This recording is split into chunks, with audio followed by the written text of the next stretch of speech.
Released in 2023, The Legend of Zelda Tears of the Kingdom is an action-adventure game in which the player controls Link, a character tasked with defeating a newly awakened Demon King Ganondorf and locating the missing Princess Zelda. The game is designed in what the developers refer to as an open-air structure, meaning the player is free to roam in a non-linear fashion across the game world.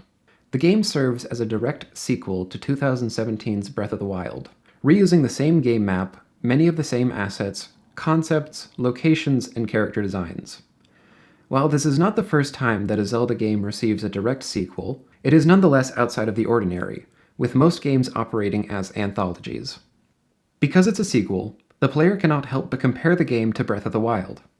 This is an unfortunate comparison to make, because Tears of the Kingdom is a good game in its own right, but it is the weaker entry in the duology.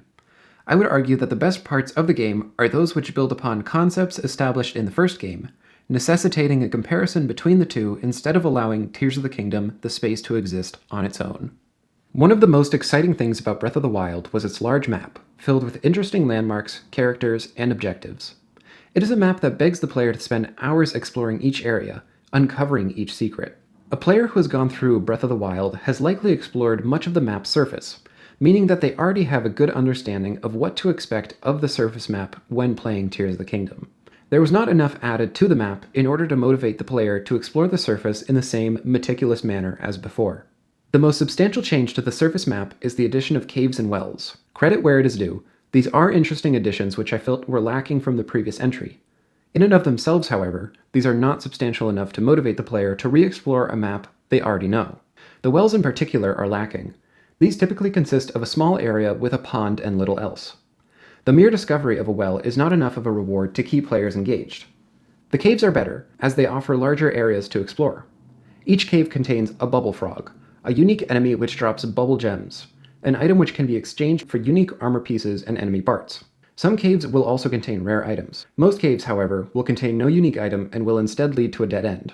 This becomes an issue, because the reward the player consistently receives, the bubble gem, eventually loses its purpose. There are over 100 gems to collect, though only roughly half of those, 46 to be exact, are needed to obtain every item from Colton. This means that many of the unexplored caves will reward the player with nothing of value. The player might continue to explore any cave they come across in their adventure in the hopes that it contains a unique item or armor piece, though the fact that many of them will leave the player with no reward is frustrating. So what other motivator is there to have players explore the surface? New dungeons would have been a safe bet, though in total, the game only has one more dungeon than its predecessor.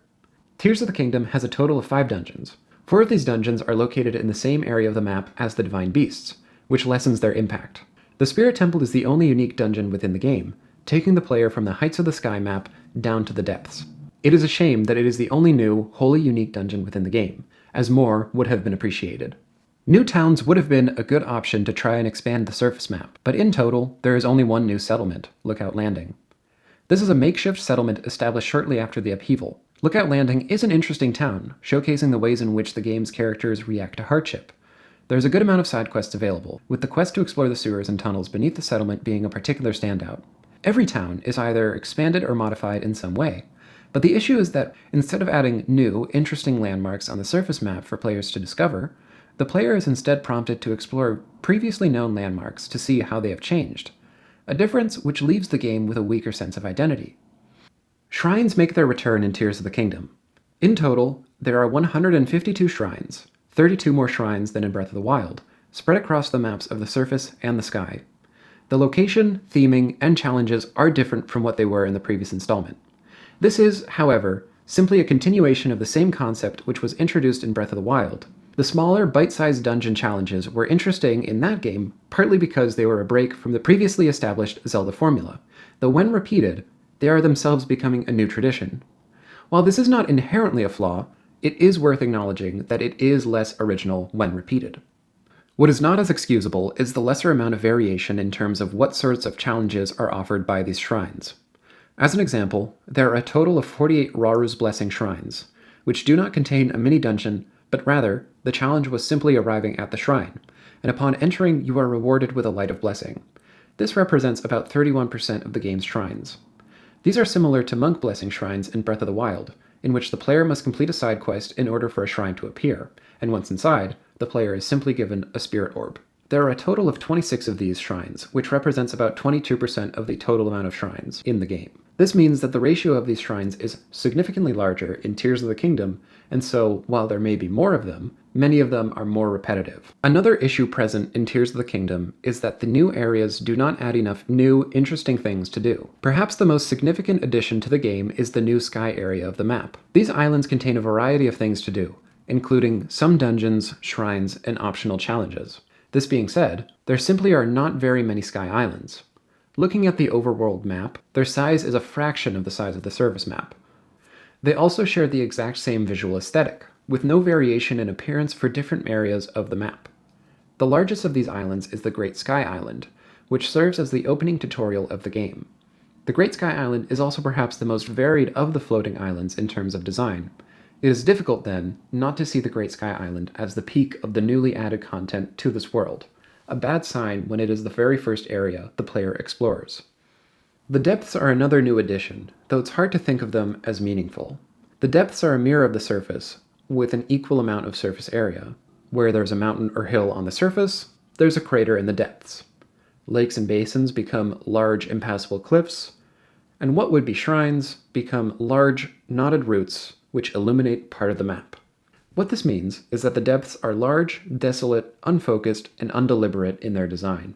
Aside from a handful of enemy bases, rare armor pieces, and 2 temples which stretch into the depths, there is not much to do. An inverted map is not interesting in and of itself. There needs to be things to do within that inverted space. The majority of players' time will consist of fumbling around in the dark, navigating unseen terrain in order to find light routes, a task which is frustrating and unsatisfying. While there are not very many of them, the design of the Sky Islands are much more purposeful, whereas the design philosophy of the depths seems to be quantity over quality. There is a simplicity to Breath of the Wild which is not present in Tears of the Kingdom, which makes exploration more satisfying. In Breath of the Wild, most rewards the player receives are items which can be immediately made use of. The exceptions were the Korok Seeds and the Spirit Orbs. In Tears of the Kingdom, there are a lot of new systems which complicate the gameplay loop. Making a sequel more complicated than the first is not inherently a flaw. In fact, it is a good idea in order to keep gameplay fresh and to help distinguish one entry from the next. However, the abundance of these new systems feels excessive, and many end up feeling like fetch quests. There are the returning Korok Seeds and Spirit Orbs, which in this game are relabeled Light of Blessings, but there are also the Bubble Gems, Sage's Wills, the old maps collected in the sky, the Poe Souls, and finally, the Zonite minerals, which you mine in order to exchange into crystallized charges, which are then processed into energy cells, which are used to power up your vehicles. These are all systems which require the player to complete at least one extra step in order to obtain a reward. This is even reflected in the game's weapons, with most of them being decayed and requiring the player to fuse an additional item onto them in order for the weapon to be of any value. In this case, I think that fusing weapons is an interesting mechanic that inspires play, but it is indicative of a broader trend within Tears of the Kingdom to complicate the ways in which items are obtained, obscuring their rewards for a form of exploration which becomes draining over time. Despite literally being a larger map, the game world in Tears of the Kingdom feels smaller. To illustrate this, it's worth examining the opening sections of both games. Both games have a shot at the beginning of their respective tutorials where the camera sweeps around the player to showcase the scale of the world around them. In Breath of the Wild, the player is awoken in a chamber with no equipment. As you open the door, a blinding light calls out to the player, pressing you onward. You step out of the dark, foggy, cramped space of the cave into the bright, lush green world. As you walk up to a cliff, the camera sweeps around you, ending in a crane shot over Link with the camera centering on Zelda's castle in the distance. That's not all you see. Several mountains, peaks, and a volcano mask any view of the horizon, making the world seem larger. The player is literally standing on the precipice of adventure, with a large open world available to them. This is an effective way of conveying to the player both the scale of the game, as well as showing the player their end goal within the first 2 minutes of gameplay. The player is made to be immediately aware of what they are working towards, and for the remainder of the playthrough, Zelda's castle remains in the back of their mind. In Tears of the Kingdom, the opening cinematic shot comes much later, about 20 minutes into the game. The game begins with a prologue, where Link and Zelda are exploring an underground network of tunnels beneath Hyrule Castle. After a series of story events, the player is awoken in an unknown cave. After navigating through a tunnel, you emerge out of the cave and onto a cliff, and it is at this point revealed that you have awoken in a floating island high above the ground. The player takes a dive off of the cliff into the unknown, jumping from one island all the way down to another one several hundred meters below. The camera hovers over top Link before circling around him in order to show the various sky islands around. The player also catches a glimpse of the surface below, spotting new landmarks. This scene is a poor showcase of the Sky Islands, which is intended to be the exciting new area introduced in the game, because they are shrouded by so many clouds. The islands are small, sparse, and very far away. This shot is not as efficient because, unlike the shot in Breath of the Wild, it does not make clear what your end goal will be. While it is intriguing, and the player wants to learn more about this new world, the shot points towards a floating world of a smaller scale, where islands are far apart from one another, separated by large swaths of empty space. Tears of the Kingdom tries to visually signal that it has surpassed the scale of its predecessor, though this display is much less focused and as a result is less effective. This lack of efficiency extends to the remainder of the tutorial. Breath of the Wild's Great Plateau is a large, isolated section of the game map which the player navigates in order to complete 4 shrines, each of which unlocks another core mechanic. The player cannot escape the plateau. It is too tall to either jump down or climb. The Great Plateau is one large, singular area where the player is free to run around in any direction. There is a forest, a snowy mountain, and Hyrulean ruins to explore. Because of this non-linear structure, the player is encouraged to get lost and to discover how this world works at their own pace. Once all 4 shrines are completed, the player can acquire the paraglider, and they can immediately jump off the plateau and explore the world around them. Compare this to the Great Sky Island. This area is similar to the Great Plateau in the way that the player must complete shrines, unlocking another core mechanic in each. The difference here is that while the Great Plateau was an interconnected space, the Great Sky Island is more akin to a circle, with the player traveling along in a counterclockwise fashion. This creates a more structured tutorial, with the player incapable of walking from the west end of the island to the east without first traveling through the southern section. This difference in design undermines the player's ability to explore the islands in whatever fashion they desire. Because of story reasons, the player must also backtrack in order to complete the 4th shrine, breaking up the flow of the experience. After doing this, the player can jump back down to the surface, but the tutorial is not complete. Though you are technically free to explore the world, you are heavily encouraged to continue with the main story in order for you to unlock the paraglider, because without it, you are unable to fully explore the map. This is indicative of another trend in Tears of the Kingdom, that of a certain order of events which the player should experience in order to get the most out of the game.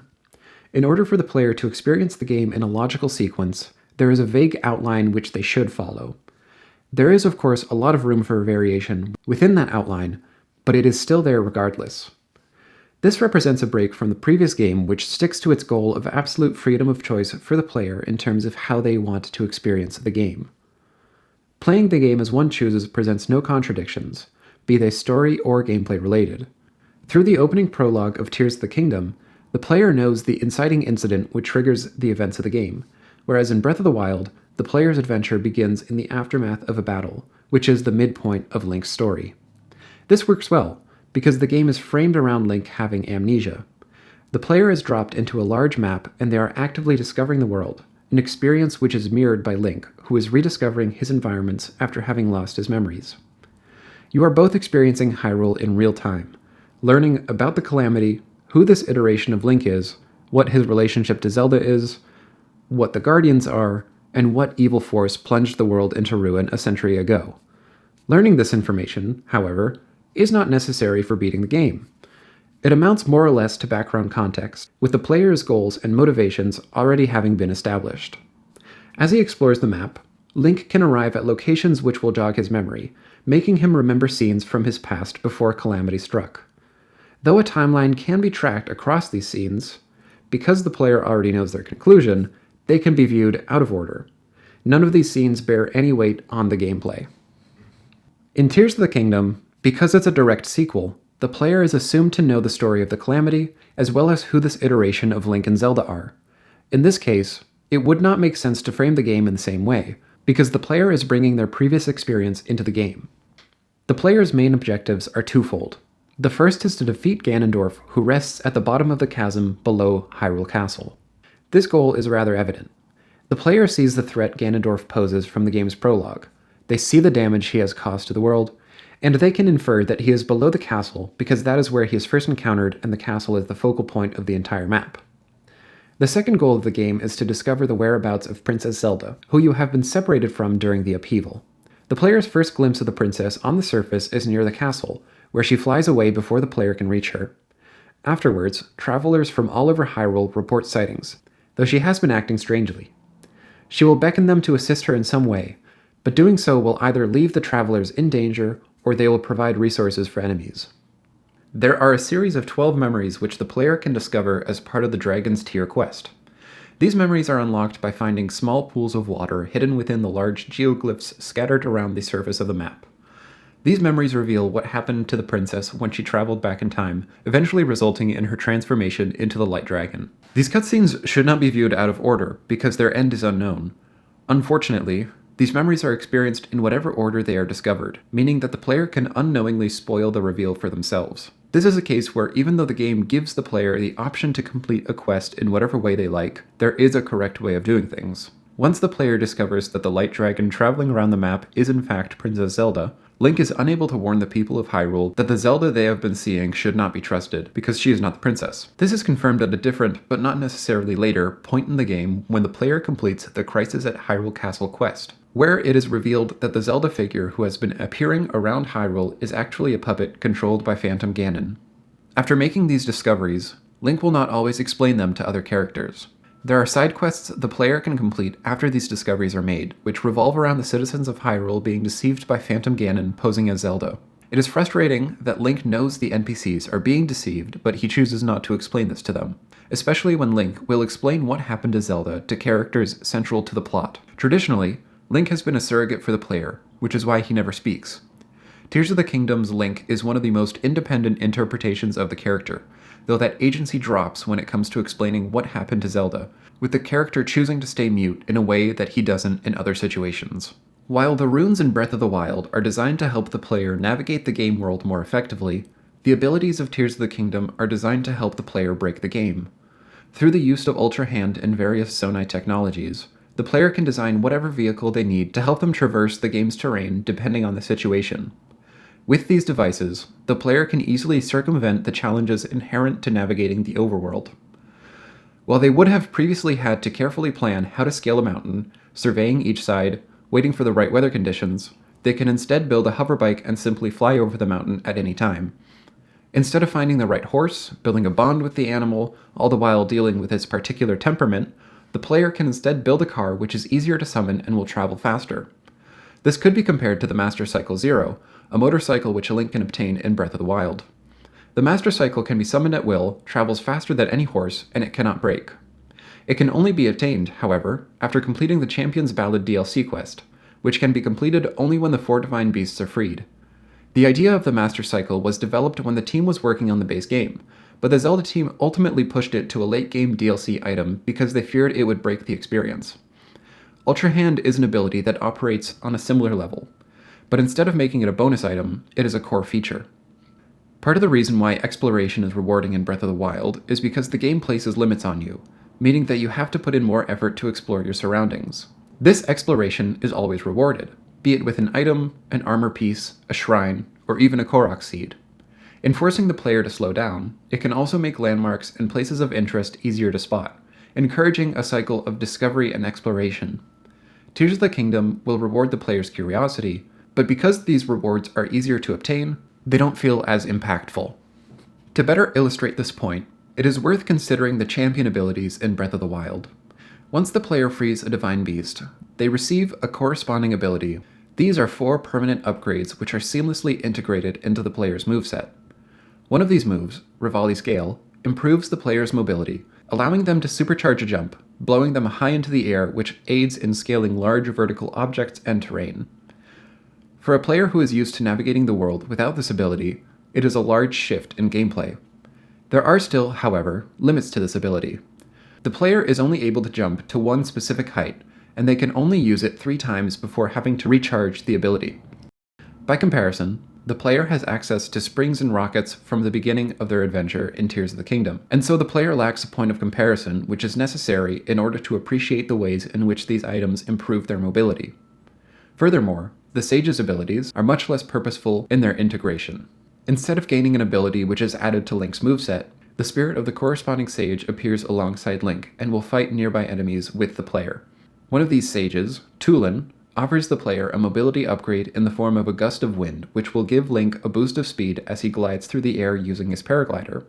This is much less exciting than Revali's Gale, as it is an upgrade to a pre-existing ability the player already had, rather than an entirely new ability.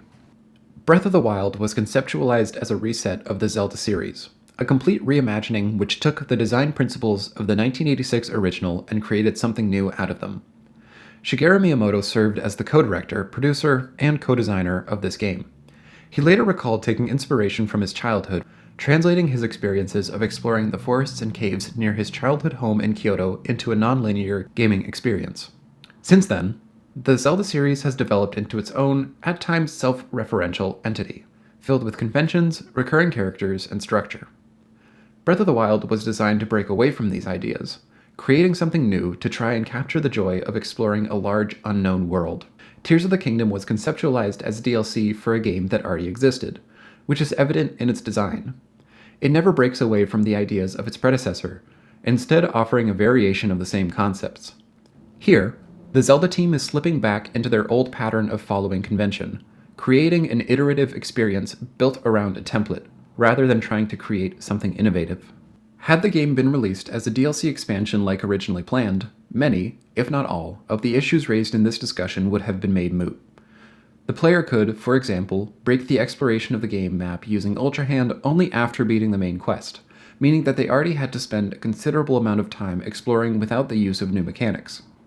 There is precedent for Nintendo releasing a substantial amount of additional content years after release. A notable example is Mario Kart 8, a game which was originally released in 2014 for the Wii U. The game received a DLC expansion the following year, which added 16 additional courses and 6 additional racers. A complete version of the game was re-released in 2017 on the Switch. In 2022, 8 years after its initial release and 5 years after its re-release, it was announced that the game would receive a new DLC expansion. For only $35, less than half the game's retail price, players could receive 48 new courses, doubling the amount of tracks. Following this example, Tears of the Kingdom could have been a large DLC expansion which added a new set of game mechanics and say, for example, an additional set of 30 shrines. It does not help that there was an intense build-up leading to the release of the game. Years of development, several delays, and a premium price point gave the game an air of prestige. In retrospect, the price increase was a sign of things to come regarding Nintendo's business strategy with the Switch 2. But at the time of the game's release, the next console generation was still 2 years away from release. These various factors contributed to a release which failed to meet inflated expectations. As of writing, the next large-scale 3D Zelda has yet to be announced. While it is unclear what the inevitable next entry will look like, the Zelda team has signaled that the open-air design that they have worked with in the previous 2 entries will be the future of the series moving forward. If this is indeed the case, I hope that the Zelda team will take notes from the development of Breath of the Wild, having exploration be the tenet of their design principle. I hope that they strive to once again reinvent the series, rather than try to create another iteration of the same game as they did with Tears of the Kingdom.